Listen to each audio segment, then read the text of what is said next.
ဇလန်းဆမှာတော့ယုံကလေးပီတာနဲ့သူ့ရဲ့အကိုကြီးလာပင်တို့နှစ်ယောက်မစ္စတာဒက်နက်စ်ရဲ့ရုပ်ထုကြီးကိုလိုက်လံရှာဖွေနေကြတာပါသူတို့နှစ်ယောက်ဟာရှေးဟောင်းတရားကျောင်းကြီးစီရောက်ရှိသွားခဲ့ကြပေမဲ့အကိုဖြစ်သူလာပင်ကအဲ့ဒီရုပ်ထုကြီးကိုလမ်းကိုက်လိုက်တဲ့အချိန်မှာပဲရုပ်ထုကြီးဟာတက်စီကျေမော်ပြီးဖုံမှုတွေဖြစ်သွားခဲ့ပါတယ်အဲ့ဒီနောက်မှာတော့ရှေးဟောင်းတရားကျောင်းကြီးတစ်ခုလုံးဟာအုံခန့်နဲ့ကျင်းခန့်နဲ့ပြိုကျပျက်စီးလာပါတော့တယ်တော်သေးတာကပီတာနဲ့လာပင်တို့ဟာနောက်ဆုံးပိတ်စက္ကန့်ပိုင်းလိုလေးမှာဖျားကျောင်းပြင်ဘက်ကိုအသက်လူပြီးထွက်ပြေးလွတ်မြောက်လာနိုင်ခဲ့လို့ပဲဖြစ်ပါတယ်အပြင်ရောက်တဲ့ချိန်မှာတော့ပီတာဟာအနီးနားကနေထွက်ပေါ်လာတဲ့ထူးဆန်းတဲ့ငိုတန်တစ်ခုကိုကြားလိုက်ရပြန်ပါတယ်ဗျာလိုက်ရှာကြည့်လိုက်တဲ့အခါမှာတော့တောင်းလေးတစ်လုံးထဲမှာငိုနေတဲ့ရုံပေါက်စလေးတစ်ကောင်ကိုတွားတွေ့ခဲ့ရပြီးပို့ပြီးတော့အံ့ဩဖို့ကောင်းတာကအဲ့ဒီယုံကလေးဟာကြက်ချေတောင်းနှစ်ချောင်းနဲ့မွေးဖွားလာခဲ့တာပဲဖြစ်ပါတယ်။ကျင်နာတက်တဲ့ပီတာဟာဒီရင်သွေးငယ်လေးကိုမိမိသားရင်းလိုခေါ်ယူမွေးမြူဖို့ဆုံးဖြတ်လိုက်ပြီးနမေကိုတော့ချက်ကင်ဟဲလို့ပေးလိုက်ပါတော့တယ်။အဲ့ဒီနောက်မှာတော့နေ့ရက်တွေကုန်လွန်ပြီးချက်ကင်ဟဲလေးဟာလည်းအရွယ်ရောက်ပြီးကြီးပြင်းလာခဲ့ပါပြီဗျာ။ဒီနေ့မှာတော့သူဟာစွန်စားကန်ခီးစဉ်ကနေပြန်လာမဲ့သူ့ရဲ့ဖခင်ကြီးကိုကြိုဆိုဖို့စောင့်ဆိုင်းနေခဲ့ပါတယ်။အဲ့ဒီအချိန်မှာပဲဖခင်ကြီးပီတာဟာတိုင်းပြည်ရဲ့ဘရင်ကြီးဖြစ်လာခဲ့ဆိုတာကိုသိလိုက်ရပါတယ်ဗျာ။ဒါအပြင်ချက်ကင်ဟဲရဲ့အနီးနားမှာအမြဲရှိနေတတ်တဲ့တစ္ဆာရှိတဲ့သူငယ်ချင်းကောင်းလေးကလေးအာဘီကိုလည်းမြင်တွေ့ရမှာဖြစ်ပါတယ်။မကြခင်မှာပဲစွန်စားသူတွေအတွက်အရန်ရေးကြီးတဲ့ပြိုင်ပွဲကြီးတစ်ခုကျင်းပမဲ့အချိန်ကိုရောက်ရှိလို့လာခဲ့ပါတယ်။ဒီပြိုင်ပွဲမှာအောင်မြင်တဲ့သူဟာမြို့တော်ကြီးအတွက်ရတနာအသစ်တွေယူဆောင်လာပေးဖို့ခီးထွက်ခွင့်ရရှိမှာဖြစ်ပါတယ်ဗျာချက်ကင်ဟဲဟာသူ့သူငယ်ချင်းတွေနဲ့အတူပြိုင်ပွဲကြီးကိုထိုင်ကြည့်ဖို့ရောက်လာခဲ့ပေမဲ့စိတ်မကောင်းစရာကတော့သူဟာတဝက်ကယုံတဝက်ကကြက်ဖြစ်နေလို့တခြားသူတွေကသူ့ကိုကြွယ်ရမှာလောင်ပြောင်ပြီးအတင်းပြောနေကြတာကိုကြားလိုက်ရပါတော့တယ်ဒီလိုပြောခံရလို့ချက်ကင်ဟဲဟာအကြီးအကျယ်စိတ်တန်ရာရသွားခဲ့ပြီးမိမိရဲ့ထူးခြားနေတဲ့ကြွားကြားချက်တွေကိုဖုံးကွယ်ထားဖို့ဆုံးဖြတ်လိုက်ပါတော့တယ်သူဟာယုံပုံတန်ထန်ဖက်နှက်တွေကိုစီးဆင်လိုက်တဲ့အပြင်ခေါင်းပေါ်မှာလည်းဥထုတ်ကြီးကြီးဆောင်းပြီးသူ့ရဲ့အမွှေးတောင်တွေကိုဖုံးအုပ်ထားလိုက်ပါတော့တယ်ဖခင်ဖြစ်သူဘရင်ကြီးပီတာကသူ့သားဝတ်ဆင်ထားတာကိုမြင်တော့စိတ်မကောင်းဖြစ်သွားပြီးအဲ့ဒီအရာတွေကိုအခုချက်ချင်းချွတ်ပစ်ဖို့ပြောဆိုပါတော့တယ်။ဘာဖြစ်လို့လဲဆိုတော့မိမိကိုဒီလိုဖုံးကွယ်နေတာဟာမိမိရဲ့ဖြစ်တည်မှုကိုရှက်ရွံ့နေတယ်လို့ဖြစ်နေလို့ပဲဖြစ်ပါတယ်။ချက်ကင်ဟဲကတော့ဝမ်းနဲ့ပလက်နဲ့ပြန်ပြောခဲ့တာကတော့သူဟာတခြားသူတွေနဲ့မတူလို့လူတိုင်းကသူ့ကိုဝိုင်းနေကြပါတယ်လို့ပြောရှာပါတယ်။ဘရင်ကြီးပီတာကလည်းမင်းရဲ့ကြွားကြားချက်ဟာချိုးရင်းချက်မဟုတ်ပါဘူး။အဲ့ဒါဟာမင်းကိုထူးခြားစေတဲ့ရှိုးဝက်ချက်အင်အားပဲဖြစ်တယ်လို့ဖြောင်းဖြပေးခဲ့ပါတယ်ဗျာ။ဒါပေမဲ့ချက်ကင်ဟဲဟာဒီစကားကိုမယုံကြည်ပဲတခြားလူတွေရှေ့မှာမိမိရုပ်တင်ကိုဖုံးကွယ်ဖို့အဲ့ဒီဦးထုံးနဲ့ယုံဖက်နှက်တွေကိုပဲစုပ်ဝတ်ထားဖို့ဆိုတင်းဆုံးဖြတ်ထားပါတော့တယ်။နောက်နေ့မနက်မှာတော့ပြိုင်ပွဲကြီးကျင်းပမဲ့နေ့ကိုရောက်လာပြီးချက်ကင်ဟဲဟာမိမိကိုတက်တည်ပြဖို့ဝင်ပြိုင်ပါတော့တယ်။စမ်းတက်မှုစတင်လိုက်တာနဲ့ချက်ကင်ဟဲဟာသူစီးထားတဲ့ယုံဖက်နှက်ကြီးတွေကြောင့်ခြေချော်လဲသွားခဲ့ရပြီးပထမဆုံးအဆင့်ကိုဓားမြောင်မပါပဲအပြီးတက်လိုက်ရပါတယ်။ဒုတိယအဆင့်မှာလည်းကျိုးဟာမထင်မှတ်ပဲဆက်သွားတွေကြားညက်သွားပြီးသူ့ကိုအောက်ဖက်ဆွဲချသွားပါတော့တယ်။အပြင်းထန်ရုန်းကန်ပြီးတဲ့နောက်မှာတော့ချက်ကင်ဟဲဟာတက်တက်ကန်ကောင်းလို့သာအဆင့်အားလုံးကိုကြော်ဖြတ်အောင်မြင်သွားခဲ့တာဖြစ်ပါတယ်။အဲ့ဒီနောက်မှာတော့သူဟာနောက်ဆုံးအဆင့်ဖြစ်တဲ့နှဆိုင်လာတဲ့တွင်းကြီးတစ်ခုပေါ်ကတစ်သားလေးကိုဖျက်ကူးရမယ့်နေရာစီရောက်သွားခဲ့ပါတယ်။သူ့သားပေါ်လမ်းလျှောက်နေတော့ဦးထုတ်ဟာလွင့်ထွက်သွားခဲ့ပြီးချက်ကင်ဟဲဟာလမ်းဖမ်းဖို့ခုန်လိုက်ပေမဲ့ဟန်ချက်ပြက်ပြီးတွင်းနဲ့ကြီးရဲ့ပြုတ်ကျသွားပါတော့တယ်။ကံကောင်းစွာနဲ့တဲ့အဆောင်တွေကနောက်ဆုံးစက္ကန့်မှာလမ်းဖမ်းမိပြီးကဲတင်လိုက်ကြပါတယ်။ဒါကြောင့်မို့လို့သူဟာစွန့်စားသူတယောက်အနေနဲ့ရရှိတဲ့တခုတည်းသောအခွင့်အရေးကိုဆုံးရှုံးလိုက်ရလို့အကြီးအကျယ်စိတ်ပြအားငယ်သွားခဲ့ရပြီးသူ့သူငယ်ချင်းအာဘီကလည်းဘေးကနေနှစ်သိမ့်ပေးဖို့ရောက်ရှိလာခဲ့ပါတော့တယ်။ဒီလိုနဲ့နောက်တနေ့မနက်ခင်းရောက်တဲ့အခါမှာတော့ချက်ကင်ဟဲဟာသူ့ရဲ့သူငယ်ချင်းအာဘီကိုခေါ်ပြီးမစ္စတာဒက်နက်စ်ရဲ့ရုပ်ထုကြီးရှိနိုင်မယ့်နေရာကိုစာအုပ်တွေထဲမှာလိုက်လံရှာဖွေဖို့အတွက်စာကြည့်တိုက်စီကိုထွက်လာခဲ့ကြပါတယ်ဗျာအချိန်တော်ကြာရှာဖွေပြီးတဲ့နောက်မှာတော့ချက်ကင်ဟဲဟာစာအုပ်ဟောင်းကြီးတစ်အုပ်ကိုတွေ့ရှိခဲ့ပေမဲ့စိတ်မကောင်းစွာနဲ့ပဲအဲ့ဒီစာအုပ်ဟာအတူဖြစ်နေပြီးမူရင်းစာအုပ်မဟုတ်တာကိုရိပ်မိသွားခဲ့ပါတယ်သူဟာချက်ချင်းပဲစာကြည့်တိုက်မှုစီတွားရောက်မင်းမြန်းကြည့်တဲ့အခါမှာတော့ဒီစာအုပ်ရဲ့မူရင်းမိတ်တူစစ်ဟာသူ့ရဲ့ဦးလေးဖြစ်သူလာပင်စီမှာရှိနေတယ်ဆိုတာကိုသိလိုက်ရပါတော့တယ်ဒီစကားကိုကြားလိုက်ရတဲ့အခါမှာချက်ကင်ဟဲဟာအကြီးအကျယ်ထိတ်လန့်တုန်လှုပ်သွားခဲ့ရပါတယ်ဗျာဘာဖြစ်လို့လဲဆိုတော့သူ့ရဲ့ဦးလေးလာပင်ဟာလွန်ခဲ့တဲ့အချိန်တော်ကြာကလေးကအာနာလူဖို့အတွက်သူ့ရဲ့ဖခင်ဘရင်ကြီးပီတာကိုတပ်ဖို့စ조사ခဲ့လို့ထောင်ထဲမှာနှစ်ရှည်လများအကျဉ်းချခံထားရလို့ပဲဖြစ်ပါတယ်အဲ့ဒီနောက်မှာတော့ချက်ကင်ဟဲဟာသူ့ဦးလေးနဲ့တွေ့ဆုံဖို့အတွက်မောင်မိုက်လာတဲ့မြေအောက်ကျင်းထောင်စီကိုထွက်လာခဲ့ပါတော့တယ်သူရောက်တဲ့အချိန်မှာထောင်ဆောင်ကသူ့ဦးလေးလာပင်ဟာအရန်ကိုကောက်ကျစ်ပြီးလှည့်စားတတ်တဲ့သူဖြစ်လို့ဘာပစ္စည်းကိုမစိုးအသုံးချပြီးထောင်ကလို့အောင်တန်းစီနိုင်တာမို့အနားကိုလုံးဝမကပ်ဖို့နဲ့ထောင်တိုင်တွေကိုတောင်လက်နဲ့မထိဖို့တတိပေးလိုက်ပါတယ်ဗျာဒီမြေအောက်ထောင်ကြီးဟာအဆောင်ချက်တွေအရန်ထူထပ်ပြီးလာပင်နဲ့သူ့ရဲ့တပည့်တွေကိုတေချာပိတ်လောင်ထားတာဖြစ်ပါတယ်ချက်ကင်ဟဲဟာထောင်ကမဲတိုင်တွေရှေ့ကိုရောက်တဲ့အခါမှာသူ့ဦးလေးလာပင်စီကနေစာအုပ်စစ်ကိုပေးဖို့တောင်းဆိုလိုက်ပါတယ်ဗျာသူ့ဦးလေးလာပင်ဟာစာအုပ်ကိုထောင်ကန်းချမ်းပြင်ပေါ်လမ်းပစ်ချလိုက်တာမို့ချက်ကင်ဟဲဟာစာအုပ်ကိုနိုင်ယူဖို့သူ့လက်ကိုထောင်တိုင်ကြားထဲကနေအမှတ်မထင်လမ်းသွင်းလိုက်ပါတော့တယ်အဲ့ဒီအချိန်မှာပဲကောက်ကျစ်လာတဲ့လာပင်ကချက်ကင်ဟဲရဲ့လက်ကိုချက်ချင်းပဲအမိအယဖမ်းဆွဲလိုက်ပြီးဇလန်းကမပြီးသေးဘူးလို့ပြောတာချင်းချောက်လိုက်ပါတယ်ဗျာချက်ကင်ဟဲလည်းအကြီးအကျယ်ထိတ်လန့်သွားပြီးသူ့လက်ကိုအတင်းပြန်ဆွဲထုတ်က6ချားတုံလို့စွာနဲ့ထောင်ထဲကနေပြေးထွက်လာခဲ့ပါတော့တယ်ဒါပေမဲ့ချက်ကင်ဟဲမသိလိုက်တာကတော့အဲ့ဒီလိုဆွဲလိုက်တဲ့စက္ကန့်ပိုင်းလေးအတွင်းမှာတင်ပါနလာတဲ့ဦးလေးဖြစ်သူလာပင်ဟာချက်ကင်ဟဲရဲ့ခေါင်းပေါ်ကကြက်မွေးတစ်ပင်ကိုအမှတ်မထင်ခိုးယူလိုက်နိုင်ခဲ့တာပဲဖြစ်ပါတယ်ဗျာချက်ကင်ဟဲထွက်သွားတာနဲ့လာပင်ဟာအဲ့ဒီကြက်မွေးကိုတော့ဖြစ်အတုံးချပြီးထောင်တကားကိုအလွယ်တကူပဲဖွင့်လှစ်လိုက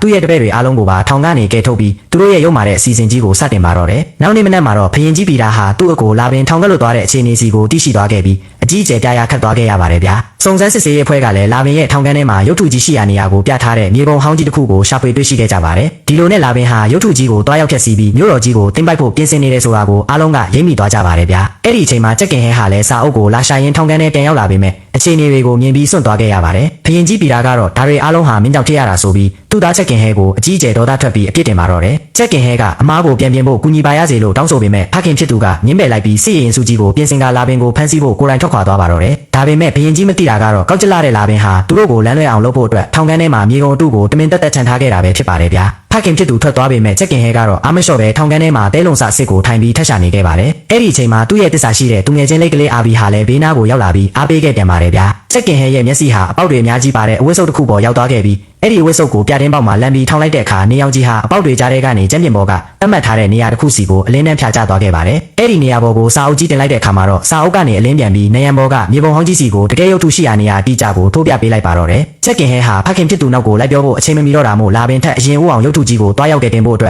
သူ့ငယ်ချင်းအာဘီနဲ့အတူလေတေးလေးတစ်စင်းနဲ့စွန်စားကန်ကြီးစဉ်ကိုကိုယ်တိုင်ပဲစတင်ထွက်ခွာလာခဲ့ကြပါတော့တယ်။ချက်ကင်ဟဲနဲ့လက်ကလေးအာဘီတို့ဟာရုပ်ထုကြီးစီကိုတွားဖို့အတွက်ပင်လယ်ပြင်ထဲမှာလေငယ်လေးနဲ့ခီးနေကြပါတယ်။အဲ့ဒီအချိန်မှာကောင်းကင်ရံကနေသူတို့ကိုစောင့်ကြည့်နေတဲ့ထူးဆန်းတဲ့ငှက်ဆိုးကြီးတစ်ကောင်ရှိနေခဲ့ပါတယ်။အဲ့ဒီငှက်ဟာလာပင်ရဲ့တင်မောကြီးစီကိုပြန်တန်းသွားပြီးချက်ကင်ဟဲတို့နောက်ကနေလိုက်လာနေတဲ့အကြောင်းကိုသတင်းသွားပို့လိုက်ပါတယ်။လာပင်ဟာအကြီးကျယ်ဒေါသထွက်သွားပြီးသူ့ရဲ့အစီအစဉ်ပျက်စီးမခံနိုင်တာမို့ချက်ကင်ဟဲတို့ကိုနေလန်းမျိုးစုံနဲ့တားဆီးဖို့ဆုံးဖြတ်လိုက်ပါတယ်။နောက်တော့လာပင်တို့ဖွဲ့ဟာဟန်စတာရုပ်ထုရှိတဲ့ကျွန်းစီကိုအရင်ဆုံးရောက်ရှိသွားခဲ့ကြပါတယ်။အဲ့ဒီကျွန်းပေါ်မှာလာပင်ဟာသူ့ရဲ့လက်တွဲဖော်လဲချစ်လက်ရယုံနဲ့ဖြစ်တဲ့လူတန်ဂေါ်ရီလာကြီးလူသားနဲ့တွေ့ဆုံခဲ့ပြီးသူတို့ရဲ့ကိစ္စတွေအဆင်ပြေပြေပြီးမြောက်သွားအောင်ချက်ကင်ဟဲကိုအပြည့်ရှင်းပြဖို့အတွက်အမိန့်ပေးလိုက်ပါတယ်။နောက်တနေ့မနက်မှာတော့ချက်ကင်ဟဲနဲ့အာဘီတို့ဟာလည်းအဲ့ဒီကျွန်းပေါ်ကိုစိုက်စိုက်မြိုက်မြိုက်ရောက်ရှိလာခဲ့ကြပါတယ်။သူတို့ဟာနေမြေဒေတာအကြောင်းသိပြီးလမ်းပြပေးနိုင်မဲ့သူကိုရှာဖွေဖို့အတွက်ကျွန်းပေါ်ကအရက်ဆိုင်တစ်ခုတည်းကိုဝင်ရောက်လာခဲ့ကြပါတယ်။အဲ့ဒီရက်ဆိုင်ထဲမှာကောက်ကျစ်တဲ့ချက်တကောင်ပေါ်လာပြီးသူတို့ကိုကူညီမလို့လို့နဲ့ဆိုင်ထဲကအခန်းတစ်ခန်းထဲကိုခေါ်ဆောင်သွားပါတယ်။အဲ့ဒီအချိန်မှာပဲဂေါ်ရီလာကြီးလူသားဟာသူ့ရဲ့ချစ်စရာကောင်းတဲ့ကလေးလေးကိုကြည့်ပြီးချက်ကင်ဟဲတို့ကိုအပြည့်ရှင်းဖို့အတွက်ရုတ်တရက်ရောက်ရှိလာပါတယ်။တပြိုင်နက်တည်းမှာပဲအဲ့ဒီချက်ကချက်ကင်ဟဲရဲ့လက်ထဲကမြေပုံကိုဆွဲလုသွားတာမို့အခြေအနေတွေဟာတကယ့်ကိုရှုပ်ထွေးသွားခဲ့ပါတယ်။ဒါပေမဲ့နောက်ဆုံးပိတ်စက္ကန့်ပိုင်းလိုမှာပဲမီဂျေလို့အမိရတဲ့ရဲရင်ဖြက်လက်တဲ့မင်းကလေးတယောက်ရုတ်တရက်ပေါ်လာပြီးဂေါ်ရီလာကြီးလူသားကိုအမိအရဝင်ရောက်တိုက်ခိုက်ပါတော့တယ်။မီဂျေဟာဂေါ်ရီလာကြီးကိုကောင်းကောင်းကြီးပညာပေးလိုက်ပြီးမြေကုန်ကိုလည်းလွယ်လွယ်ကူကူပဲပြန်လည်လူယူပေးလိုက်ပါတယ်။ဂေါ်ရီလာကြီးရဲ့ကြွက်သားတွေဟာအလာကားအဖက်တင်တက်တက်ပဲဖြစ်နေခဲ့ပါတယ်။အဲ့ဒီနောက်မှာတော့ချက်ကင်ဟဲကမီဂျေကိုသူတို့နဲ့အတူတူမစ္စတာဒါ့ကနက်ရဲ့ရုပ်ထုစီလိုက်ခဲ့ပေးဖို့တောင်းဆိုခဲ့ပါတယ်။မီဂျေကလည်းဒီခီးစဉ်အတွက်အဖိုးအခငွေကြေးချို့ကိုတောင်းဆိုပြီးသူတို့နဲ့အတူလိုက်ပါဖို့သဘောတူလိုက်ပါတယ်။သူတို့၃ယောက်ဟာခီးစဉ်ကိုအတူတူစတင်ခဲ့ကြပြီးမီဂျေရဲ့တိုက်ခိုက်ရေးအရေးချင်းကြောင့်လန်ကီမှာကြုံတွေ့ရတဲ့အန္တရာယ်တွေကိုလွယ်လွယ်ကူကူပဲကြော်ဖြတ်နိုင်ခဲ့ကြပါတယ်။တခြားတစ်ဖက်မှာတော့လာပင်ဟာဂေါ်ရီလာကြီးလူသားစီကနေချက်ကင်ဟဲက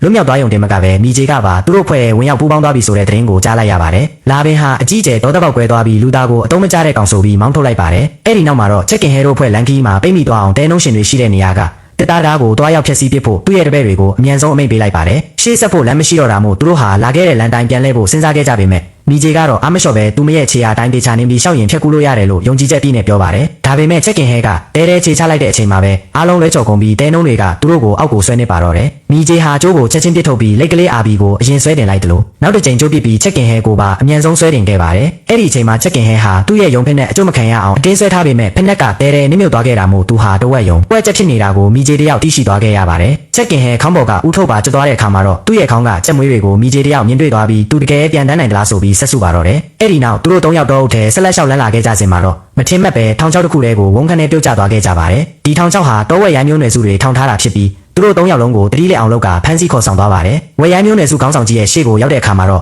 သူတို့အားလုံးကိုတန်လောင်အိမ်ထဲပိတ်လောင်လိုက်ပြီးမနက်ဖြန်မနက်မှာမိတောင်ထဲကိုပစ်ချပြီးရေစပူစော်မယ်လို့ကြေညာလိုက်ပါတယ်။ညနေပိုင်းရောက်တဲ့အခါမှာတော့ချက်ကင်ဟဲဟာသူ့ရဲ့ဉာဏ်ပညာကိုအသုံးပြုပြီးခေါင်းပေါ်ကကြက်မွေးတစ်ပင်ကိုနှက်ယူကအဆောင်တွေကိုအိမ်မွေးချဖို့ကြံစီပါတယ်။ဒါပေမဲ့အဆောင်တစ်ကောင်ကရိမ့်မိသွားပြီးတတိပေးကောင်းလောင်းကိုတီးလိုက်တာမို့အခြေအနေဟာတကယ်ကိုအသက်လူပြေးရတဲ့အရှင်စကားလိုဖြစ်သွားပါတယ်။ချက်ကင်ဟဲအာဘီနဲ့မီဂျေတို့ဟာဝက်ရိုင်းတစ်မျိုးနွယ်စုလုံးရဲ့လိုက်လံတိုက်ခိုက်မှုကိုတေမင်းနဲ့ရင်ဆိုင်ပြီးထွက်ပြေးကြရပါတယ်။ဝက်ရိုင်းတွေဟာသူတို့နောက်ကိုနှံကောင်အုပ်တွေလိုမျိုးအတင်းလိုက်လံပစ်ခတ်ကြပြီးအစိတ်လူများတွေနဲ့ပါဝိုင်းဝန်းတိုက်ခိုက်ကြပါတယ်။ဒီတိုက်ပွဲကြားထဲမှာမီဂျေရဲ့လက်မောင်းမှာအစိတ်များထိမှန်ပြီးဒဏ်ရာရရှိသွားပါတယ်။ချက်ကင်ဟဲဟာအခြေအနေကိုမြင်ပြီးတစ်ပင်မှာကျိုးကိုလမ်းကျိတ်လိုက်ကမီဂျေနဲ့အာဘီတို့ကိုပွေ့ပိုက်ပြီးတစ်ဖက်ကန်းကိုလွှဲပြန်ကျော်ဖြတ်ဖို့ကြိုးစားပါတယ်။ဒါပေမဲ့ကန်ဆိုးစွာနဲ့ပဲတစ်ကိုင်းကကျိုးကျသွားခဲ့ပြီးသူတို့အားလုံးဟာအောက်ဘက်ကရေကန်ကြီးတဲ့ကိုဖုံးခန်းနဲ့ပြုတ်ကျသွားခဲ့ကြပါတယ်။ရေကန်ထဲကနေပြန်တက်လာတဲ့အခါမှာတော့သူတို့ဟာမစ္စတာဒါ့ကနက်ရဲ့ရုပ်ထုရှိတဲ့တောင်ကြီးရဲ့ရှေ့တဲ့ကိုအမှတ်မထင်ရောက်ရှိသွားတာကိုတွေ့လိုက်ရပါတယ်။ဒါကြောင့်သူတို့ဟာလာပင်ထက်အရင်ဦးအောင်ဖြက်လန်းကနေသွားဖို့ဆုံးဖြတ်လိုက်ပါတယ်။တခြားတစ်ဖက်မှာတော့လာပင်ရဲ့သတင်းပေးငက်ကချက်ကင်ဟဲတို့တောင်ကြီးနားရောက်နေပြီလို့သတင်းပို့တာမို့လာပင်က တောင်ကြီးကိုဘုံခွဲပစ်ဖို့သူ့တပည့်တွေကိုအမိန့်ပေးပါတယ်ဒါပေမဲ့အသုံးမကျတဲ့တပည့်တွေကြောင့်တောင်ပေါ်ကနင်းတွေပြိုကျလာပြီးလာပင်တို့တစ်ဖွဲ့လုံးနင်းတွေအောက်မှာပြိမိသွားခဲ့ကြပါတယ်ဒါပေမဲ့လည်းချက်ကင်ဟဲတို့ဖွဲ့ကတော့ဘာမှမဖြစ်ခဲ့တယ်လို့မျိုးလန်ကီကိုဆက်လက်လျှောက်လန်းခဲ့ကြပြီးမကြခင်မှာပဲမစ္စတာဒါ့ကနက်စ်ရဲ့ရုပ်ထုရှိရာကူပေါဝါကြီးရဲ့အဝင်ဝါစီကိုဘေးကင်းရန်ကင်းနဲ့ရောက်ရှိသွားခဲ့ကြပါတယ်အဲ့ဒီအချိန်မှာချက်ကင်ဟဲကမီဂျေကိုကြည့်ပြီးအထဲမှာ1063ခုရှိတယ်လို့တတိပေးလိုက်ပေမဲ့ကူထဲလဲဝင်ရောနောက်ကတကားကြီးပိတ်သွားပြီးဘေးနယ်ရန်တွေကစူးကြုံကြီးတွေနဲ့သူတို့ကိုညှက်ပြီးဖို့အတင်းတိုးကလာပါတော့တယ်ဒီလိုမျိုးထိလက်စရာကောင်းတဲ့စက္ကန့်ပိုင်းတွင်းမှာပဲချက်ကင်ဟဲဟ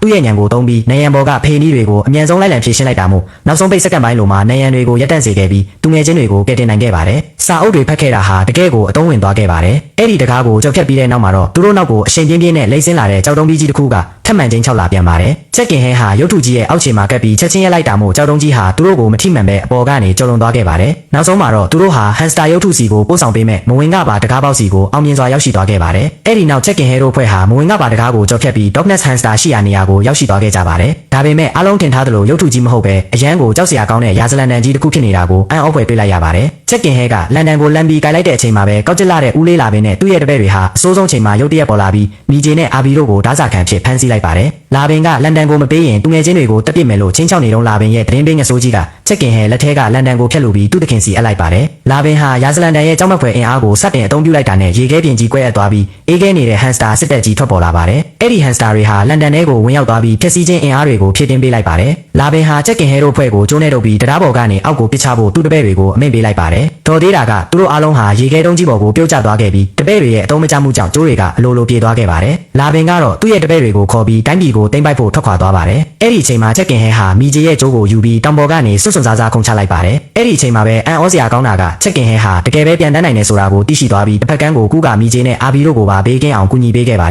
ယ်သူတို့ကူထဲကထွက်လာတဲ့အခါမှာလာပင်တို့ကအဝေးကြီးကိုရောက်နေပြီဖြစ်လို့လိတ်ကလေးအာဘီရဲ့အခွန်ကိုရှော့ဆောင်ဖြစ်အသုံးပြုပြီးတောင်ပေါ်ကနေစက္ကန့်ပိုင်းတွင်ရှော့တိုက်ဆင်းခဲ့ကြပါတယ်တခြားတစ်ဖက်မှာတော့ဖရင်ကြီးပီတာဟာနန်းတော်ထဲမှာအဆောင်တွေနဲ့အတူရန်သူကိုခုခံဖို့အစီအစဉ်ဆွဲနေတော့လာပင်ဟာနန်းတော်တကားဝက်စီရောက်လာခဲ့ပါတယ်ပီတာကတွားရတဲ့အခါမှာလာပင်ကချက်ကင်ဟဲကိုအပြည့်ရှင်းခဲ့ပြီလို့လိန်ညာပြီးရာဇလန်တန်ရဲ့အစွမ်းနဲ့ဟန်စတာစစ်တပ်ကြီးကိုစေခိုင်းကမြို့တော်ကြီးတစ်ခုလုံးကိုခါချင်းတွင်တင်ပိုက်လိုက်ပါတယ်အဲ့ဒီအချိန်မှာပဲချက်ကင်ဟဲတို့ဖွဲ့ဟာတိုင်းပြည်ထဲကိုပြန်လည်ရောက်ရှိလာခဲ့ကြပေမဲ့လာပင်ကအားလုံးကိုထိန်းချုပ်ထားတာမြင်ပြီးထိတ်လန့်သွားကြပါတယ်သူတို့ဟာအာဘီရဲ့အခွန်ကိုသုံးပြီးနန်းတော်ပြတင်းပေါက်ကိုအရှိန်နဲ့တိုက်ခွဲကအထဲကိုဝင်ရောက်ခဲ့ကြပါတယ်မီဂျေဟာသူမရဲ့အစိမ့်ငွေတွေကိုလေထဲဖြန့်ပက်လိုက်ပြီးဟန်စတာအမြောက်များကိုအိမ်မွေးချပစ်လိုက်ပါတယ်ချက်ကင်ဟဲကအခွင့်အရေးကိုအသုံးချပြီးသူ့ဦးလေးလာပင်ကိုလက်သီးနဲ့ထိုးလိုက်ကရာဇလန်တန်ကိုပြန်လူယူနိုင်ခဲ့ပါတယ်ဒါပေမဲ့ချက်ကင်ဟဲလန်ဒန်ကိုသုံးဖို့စ조사တဲ့အခါမှာဟန်စတာတွေကမနာခံပဲပထမဆုံးစတင်အသက်သွင်းခဲ့တဲ့လာပင်ရဲ့စကားကိုပဲနားထောင်နေကြပါတယ်ဖခင်ဖြစ်တဲ့ဘရင်ကြီးပီတာကလန်ဒန်ကိုလုံးဝဖျက်ဆီးပြီးမှဟန်စတာတွေပျောက်ကွယ်သွားမယ်လို့အော်ဟစ်သတိပေးလိုက်တာမို့ချက်ကင်ဟဲဟာလန်ဒန်ကိုယူပြီးစမ်းတက်ကွင်းထဲကတွင်းနဲ့ကြီးတဲ့ပစ်ချဖို့အပြင်းထန်ပြေးထွက်လာခဲ့ပါတယ်အဲ့ဒီအချိန်မှာဟန်စတာတွေအားလုံးဟာတကောင်ပေါ်တကောင်ထပ်ပြီးအရန်ကိုကြီးမားတဲ့ဟန်စတာဘလူးကြီးအဖြစ်ပြောင်းလဲကချက်ကင်ဟဲနောက်ကိုမကြောက်မရွံ့လိုက်လံဖမ်းဆီးပါတော့တယ်ဒီလိုမျိုးတုံးလို့ချောက်ချားစရာကောင်းတဲ့မြင်ကွင်းကြီးထဲမှာပဲချက်ကင်ဟဲဟာအရင်ကလိုမဟုတ်တော့ပဲအရန်ကိုတတိကပ်ပြီးတီတီငိမ့်ငိမ့်နဲ့စမ်းတက်ကွင်းရဲ့အစင်တိုင်းကိုစီးကြကြအမားရဲမရှိပြီးပြည့်စုံအောင်ကြော်ဖြတ်နိုင်ခဲ့ပါတ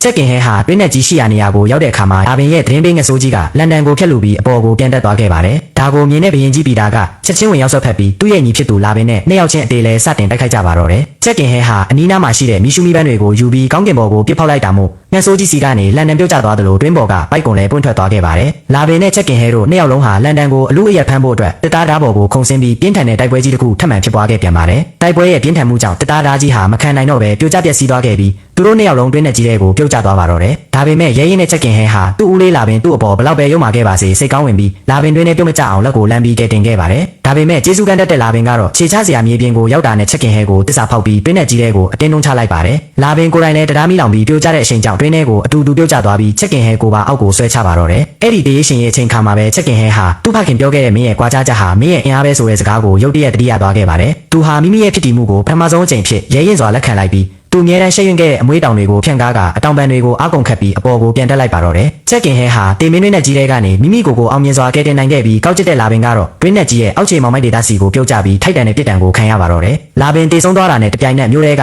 ဟန်စတာစစ်တပ်ကြီးတစ်ခုလုံးလည်းလုံးဝပျောက်ကွယ်သွားခဲ့ပြီးချက်ကင်ဟဲဟာတကယ်သူရဲ့ကောင်းကြီးတစ်ယောက်လိုကောင်းကင်ရန်ကနေပြန်တန်းဆင်းလာပြီးသူ့ရဲ့တစ္ဆာရှိသူငယ်ချင်းတွေဖြစ်တဲ့အာဘီမီဂျေတို့စီကိုပြန်ရောက်လာခဲ့ပါတယ်ဖခင်ဖြစ်သူဘရင်ကြီးပီတာကလည်းသူ့သားကိုပုံယူဝင်းကြွားစွာနဲ့ရင်ခွင်ပြေဖက်လိုက်လဲစွာကြိုဆိုခဲ့ပါတယ်လာပင်ရဲ့တပည့်တွေအားလုံးလည်းအကျဉ်းထောင်ထဲကိုပြန်လည်ရောက်ရှိသွားခဲ့ကြပြီးနောက်ဆုံးမှာတော့တိုင်းသူပြည်သားအားလုံးဟာချက်ကင်ဟဲကိုဖရင်သားတော်မို့လို့တင်မကပဲတိုင်းပြည်ကိုကက်တင်ခဲ့တဲ့တကယ်သူရဲ့ကောင်းစစ်စစ်ကြီးအဖြစ်လိုက်လဲလက်ခုပ်တီးပြီးဂုဏ်ပြုကြီးကျူးကြပါတော့တယ်